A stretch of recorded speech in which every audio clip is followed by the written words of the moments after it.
Hello and welcome to the Bike Century. My name's Ben and today we're looking around this really cool Honda DN01, and you're probably already thinking, is it a cruiser, is it a scooter? And I'm not really sure that this bike fits into any known category in the bike industry. I think this was pretty much its own thing. It's a really cool bit of kit.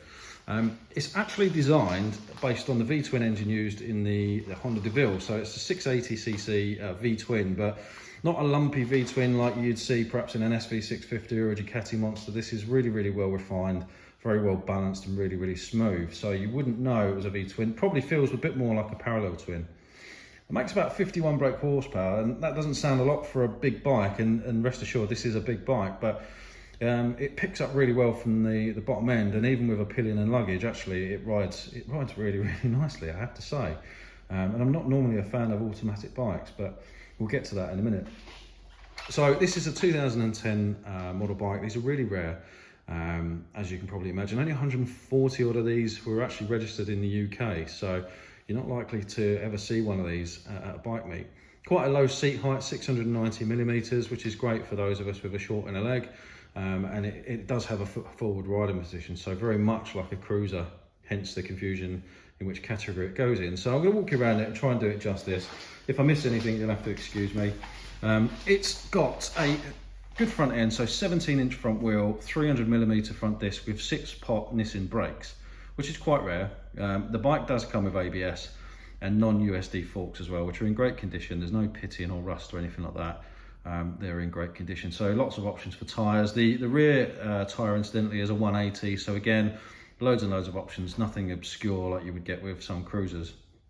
The bike's finished in a gloss black, as you can see, with grey wheels. The paintwork's in good condition. Obviously it's not brand new, so you will find some general signs of wear and tear, maybe a few stone chips behind the front wheel, that kind of thing, but generally on the whole the bike's in good condition. It's well kept and no signs of any drops or scrapes or anything like that.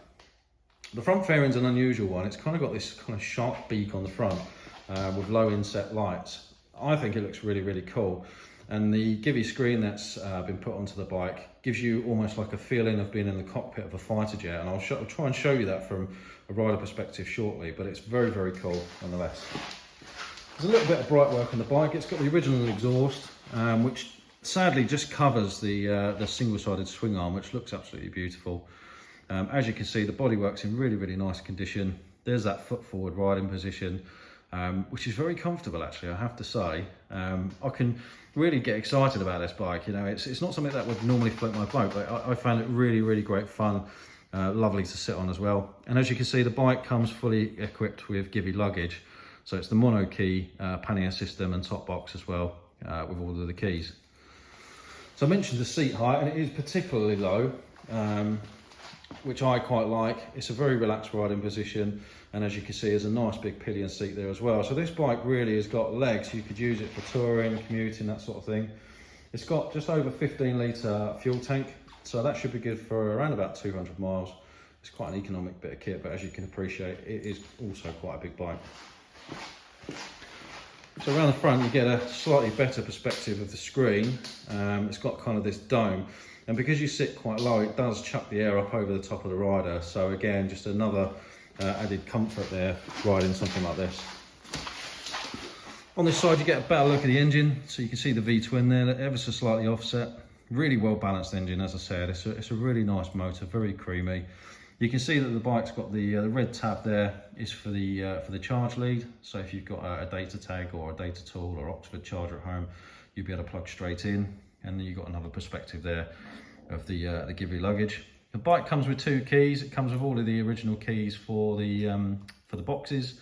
It's shaft driven, as you can see, so no maintenance there on chains and things like that. All fully enclosed. Looks very nice. So as we come around to this side, I'll try and give you a bit of a perspective on where your head would be. So your head's going to be around about here, so you probably can't really feel it looking through the video, but when you're sitting on the bike, you feel very much like you're sat in the cockpit of a fighter jet, and I really like that. It's certainly not something I've ever come across with any other bike before. It's a really nice place to be. It is an automatic, so you can see your drive selection there, drive and neutral. There is a handbrake just set down the side of the bike, just here, that you need to release before you set off on your travels. And there is the option of a manual shift just here as well, but it's quite a relaxing bike to ride, just using the standard shift. And as you can see, the previous owner has fitted a set of aftermarket heated grips, which in my opinion should really have come with the bike as standard. So inside the cockpit, it's inset, so like I say, you do feel like you're in the cockpit of an aircraft. You've got your ODO there, so there you can see 8,744 miles from new. You've got rev counter, clock, you've got your speedo, also got a fuel gauge, which is somewhat of a novelty on bikes, and there is a gear indicator in there as well. So all of the stuff that you would need on a bike like this. So let's give her a start up for you so you can have a listen.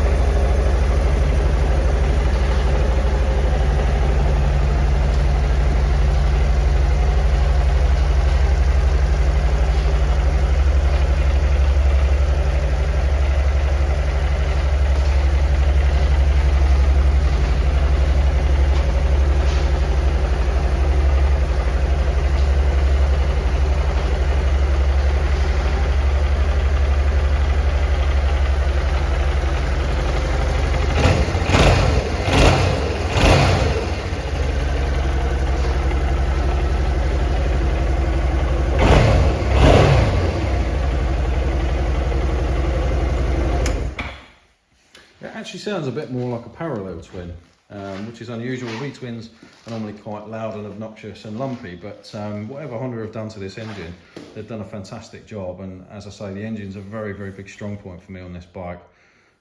Yeah, it's a fantastic bike. It's very unusual. You won't see another one of these at the bike meet. Comes with all of the usual trimmings that we offer, so it'll come with a 3-month warranty with free roadside assistance. We're offering free delivery on our bikes at the moment as well, so try and take advantage of that while you can. And we do offer finance and part exchange as well.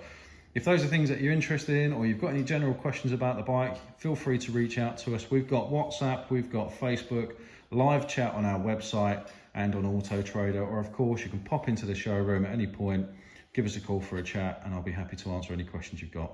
That's it from me for now. Thank you very much for watching, and I look forward to speaking to you soon. Take care.